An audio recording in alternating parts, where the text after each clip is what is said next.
கட்டில் பீரோ செய்யணும்னு சொன்னீங்கல்ல, கட்டில் சிங்கிளா டபுளா?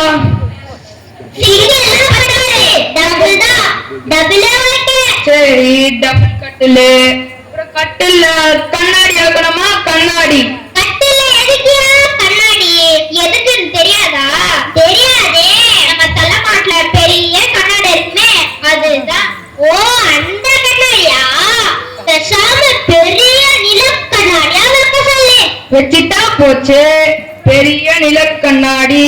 அப்புறம் கட்டில்ல சார்ஜர் வைக்கணுமா? சார்ஜர். இது என்ன கேள்வி? அவன் கக்கூஸ்ல சார்ஜர் வைக்கிறா, நீ ரெண்டு பக்கமும். சரி, வச்சிட்டா போச்சு, கட்டில்ல ரெண்டு பக்கம் சார்ஜர். முக்கியமான செய்திங்க வாங்க. என்ன முக்கியமான செய்தி? கட்டில்ல சேஃப்டி லாக் இருக்கணுமா? ரகசிய